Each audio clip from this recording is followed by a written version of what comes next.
السلام علیکم۔ بسم اللہ الرحمن الرحیم۔ جانتے ہو، جب ہم اللہ سے رو کر بار بار یہ کہتے ہیں کہ یا اللہ اور کتنا صبر کروں اور کتنا صبر کرنا ہوگا مجھے، تو میری دعا کیوں نہیں سن رہا؟ تو کچھ تو جواب دے میرے رب، میں اتنا گنہگار ہوں۔ اور جانتے ہو، اس دوران شیطان ہمارے دل میں اتنے وسوسے ڈال دیتا ہے کہ ایسا لگتا ہے کہ ہر جگہ اندھیرا ہو، ہر جگہ نا امیدی کہ اللہ میرے ہی ساتھ ایسا کیوں کر رہا ہے، میری دعا قبول ہی نہیں ہو رہی۔ جانتے ہو، یہی ہماری سب سے بڑی غلطی اور نا امیدی ہے اللہ سے کہ ہم اتنی جلدی مایوس ہو گئے، بلکہ اللہ تعالیٰ تو ہمیں دیکھ رہا ہوتا ہے کہ میرا بندہ صبر کرتا ہے یا نہیں۔ اور اللہ کو تمہارا رونا اتنا پسند ہے، جب تم اس کے سامنے رو کر دعا مانگتے ہو اور تمہیں لگتا ہے کہ اللہ تو میری دعا سن ہی نہیں رہا، بلکہ اللہ نے تو خود قرآن میں فرمایا ہے، اے نبی صلی اللہ علیہ وسلم، میرے بندے اگر تم سے میرے متعلق پوچھیں تو انہیں بتا دو کہ میں ان سے قریب ہی ہوں۔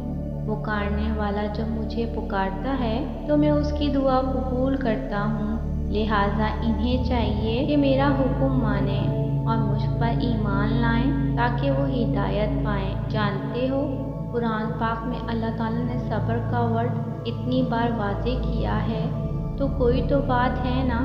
اللہ تعالیٰ نے قرآن پاک میں اتنی بار کہہ دیا تو صبر کرو، بے شک اللہ کا وعدہ سچا ہے، بے شک اللہ صبر کرنے والوں کے ساتھ ہے۔ جو لوگ صبر سے کام لیتے ہیں، ان کا ثواب انہیں بے حساب دیا جائے گا۔ صبر اور نماز سے مدد لو، تو جب اللہ نے یہ قرآن میں کہہ دیا تو پھر کیوں پریشان ہوتے ہو؟ اور ایک اور چیز، بجائے اس کے کہ اللہ ہمارے لیے کچھ کرے، کیوں نہ ہم اس چیز پہ فوکس کریں کہ ہم اللہ کے لیے کیا کر سکتے ہیں۔ جب ہم اللہ کے لیے صبر اور نماز پڑھیں گے تو اللہ خود ہمیں صبر کا اجر دے گا۔ یقین جانو، جب تم درد میں ہوتے ہو تو وہ جو تم سے 70 ماؤں سے زیادہ محبت کرتا ہے وہ خوش نہیں ہوتا، بلکہ وہ تمہیں اس درد سے چھٹکارا دلانے کے لیے تدبیر کر رہا ہوتا ہے۔ جب تم مشکل میں ہوتے ہو تو وہ اس مشکل سے ہی تمہارے لیے آسانی نکال لاتا ہے۔ وہ اپنے بندے سے محبت کرتا ہے، اور جس سے محبت کی جائے اسے تنہا دنیا کے رحم و کرم پر چھوڑا نہیں جاتا، بلکہ اس کی ڈھال بن کر طوفانوں سے ٹکرایا جاتا ہے۔ اور پھر بتاؤ ذرا، جس کی ڈھال اللہ رب العزت ہو اور جس کی تنہائی کا ساتھی ہی خالق کائنات ہو، پھر وہ کیسے زندگی کے کسی امتحان میں مار کھا سکتا ہے؟ یقین ہو تو اللہ رب العزت وہاں سے بھی راستے بنا دیتا ہے جہاں سے تمہیں گمان تک نہیں ہوتا، اور توقع رکھنے والوں کے لیے تو تپتی آنکھ کو بھی ٹھنڈا کر دیا گیا تھا۔ اس کی ذات پر بھروسہ رکھنے والوں کے لیے تو سمندروں کو بھی 2 حصوں میں تقسیم کر دیا گیا تھا۔ تو پھر تم بھی یقین رکھو کہ اللہ رب العزت جلد تمہارے لیے بھی آسانیوں کے دروازے کھول دے گا۔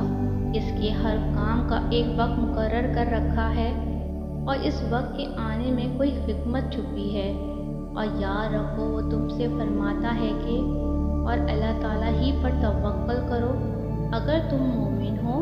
جب اللہ کی رضا کے بغیر اس کائنات کا ایک پتا بھی ہل نہیں سکتا، تو پھر تمہارے دل کا بار بار اللہ سے رجوع کرنا، اس سے مانگنا بے وجہ نہیں ہے۔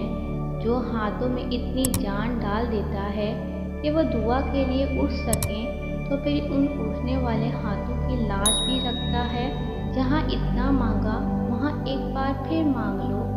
ممکن ہے تمہاری یہ آخری دعا ہی معجزوں کی دعا ہو۔ زندگی میں ایک ایسا وقت آتا ہے جب انسان کہتا ہے اب سارے دروازے بند ہو چکے ہیں، کیا ہوگا اور کیسے ہوگا، اور کفر ہمیشہ اللہ سے دور کرتا ہے۔ وہ بھیجے گا مدد، سنو تم دعائیں کرتے رہنا، کیونکہ اسے اپنے بندے کے اٹھے ہوئے ہاتھ اور آنکھوں سے بہتے ہوئے آنسو بہت پسند ہیں۔